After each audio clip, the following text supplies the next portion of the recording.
This is Hannibal here from thehannibaltv.com with a weekly review of the points I find interesting in Dave Meltzer's Wrestling Observer newsletter. He did not put out a Wrestling Observer newsletter last week because he was in England for the big All In show at Wembley Stadium, which we'll get into in the news, but this is kind of double the news because there's news from last week and this week. In this edition, of course, was a sad week. The death of Terry Funk, August 23rd, and the death of Bray Wyatt, a.k.a. Wyndham Rotundo, a.k.a. The Fiend. Terry had been in declining health for a while. Apparently, he had been in hospice care for a few months and had been in assisted living for years prior to that. That was known. People close to him knew that he didn't have much time left to live. He'd been battling dementia for some time, and it had gotten worse in recent months. You can hear the last interview he did with John Paz. He was at the beginning stages of some dementia issue, and the Terry Funk playlist is on this channel in the description. Meltzer brings up that Funk had been in poor health ever since a hernia surgery in 2016, where he had been told by the doctor to rest in bed for 2 weeks after the surgery, but had promised Tommy Dreamer that he would appear for one of Dreamer's House of Hardcore shows that same week. So immediately after the surgery, he flew from Texas to the Northeast and did that show. Meltzer says the Dreamer was one of the people that caused him to ignore what the doctors told him to do after the surgery. He was in excruciating pain while at that show, according to reports. Even with seeing some of the best specialists, nobody was able to fix his problems after that. He'd been in extreme pain due to knee issues since the late 70s and back issues since the mid 80s. He had been with his wife many, many years, basically since he was a teenager. They had split up during the time that he was NWA World Champion. His wife told me what that split was about when I was calling him and ended up talking to her one night. But let's just say it wasn't the reason that Terry said in the book. But these two truly loved each other. They got through it. He dropped the NWA title and went back to focusing on family. Meltzer brings up that he was the third highest paid wrestler at that time when he was NWA champion, behind only Andre the Giant and Bruno Sammartino. And he gave that up just to get his wife, Vicky, back, and he succeeded. So God bless Terry. It was a privilege to work with him and actually talk to him many, many times after we worked together. He actually tried to get me booked in Japan, but he couldn't, sadly. He didn't have as much pull as he used to back in the year 2010, but he remained with me, talking to me here and there on the phone. The last time I talked with him was where he did a little promo on the Cody Rhodes challenge that I was trying to get into, which was during the pandemic. So that would have been the last time I talked to him. The tribute show on SmackDown to Punk and Wyatt did its highest rating in years, 0.76.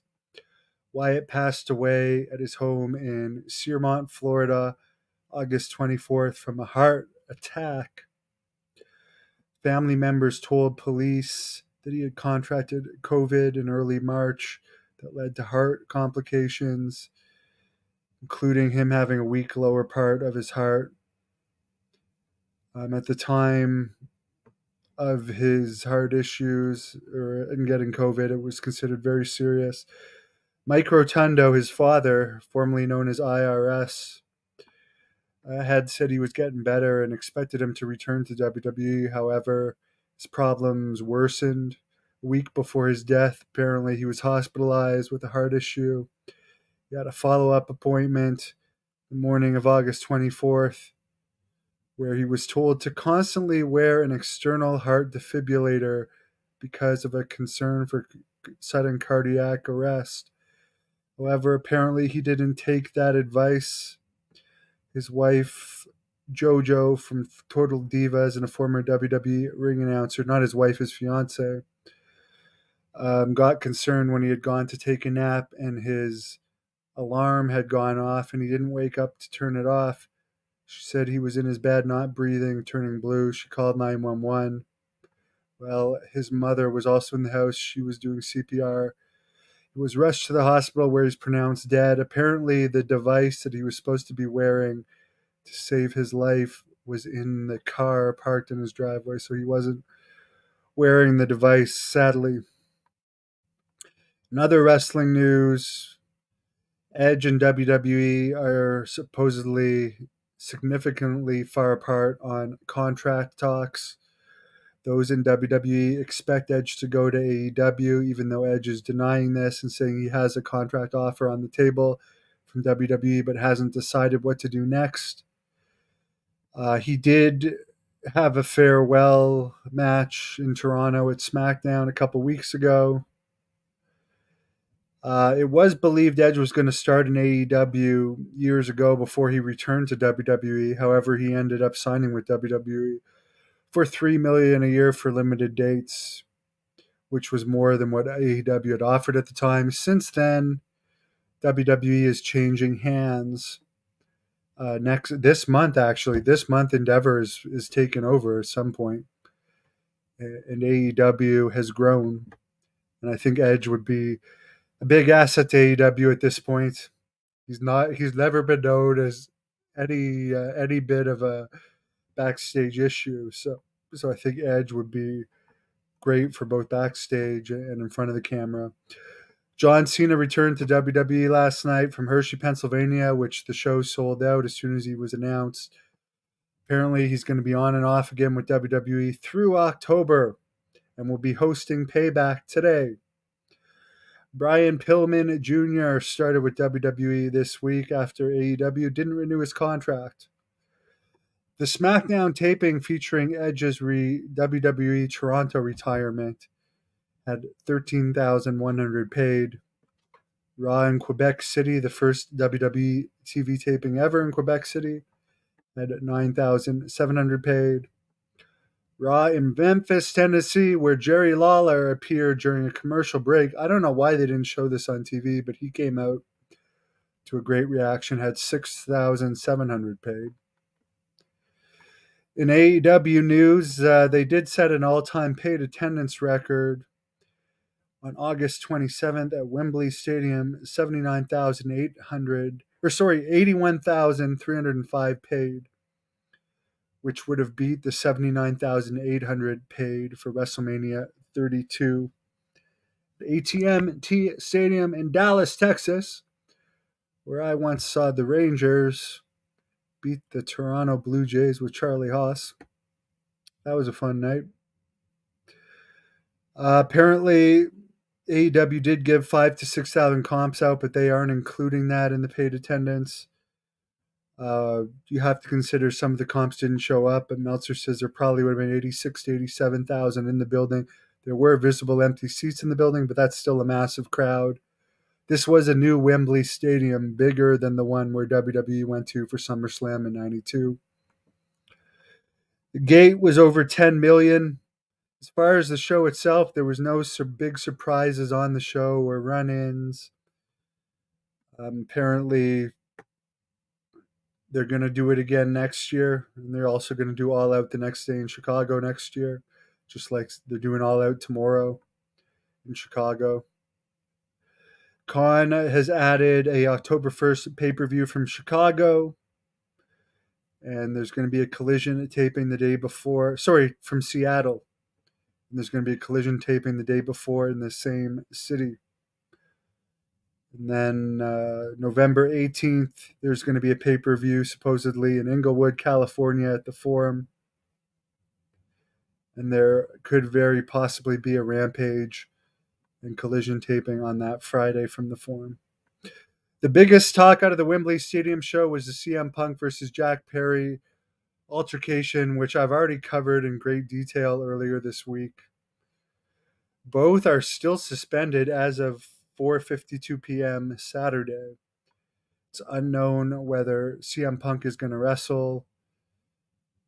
He was scheduled to wrestle on the Collision and All In pay-per-views. Tony Khan said he wanted to get an answer before the shows. Obviously, there hasn't been anything yet.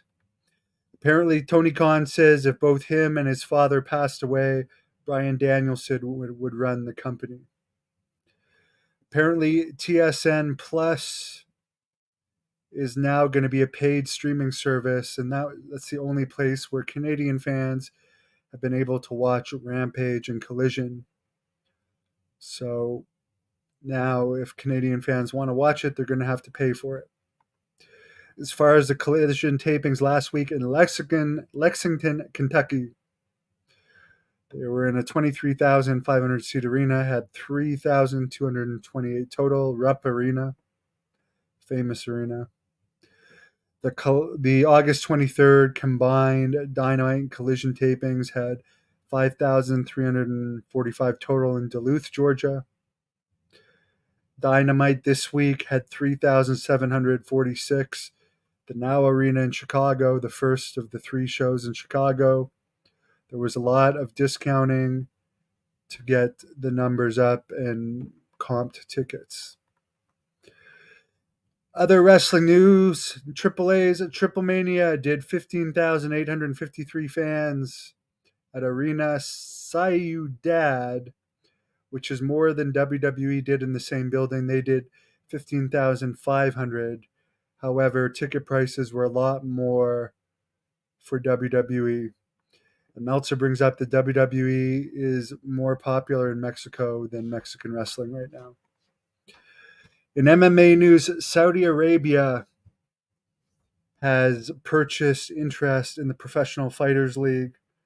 They announced on August 30th a new deal, which many believe will end up with PFL hurting UFC and possibly purchasing Bellator and make a big play to get UFC fighters contracts. Of course, they have huge money at their disposal.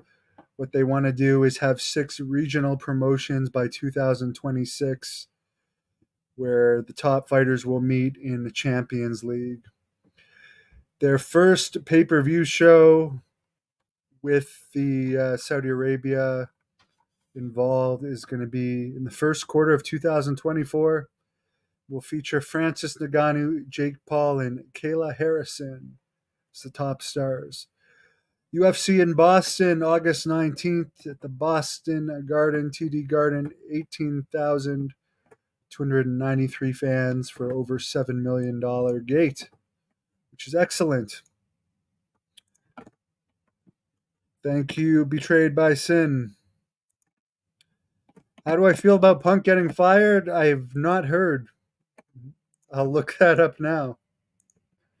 This must have happened while I was putting the news together. So that's my news, and I'll be back with a report on Punk.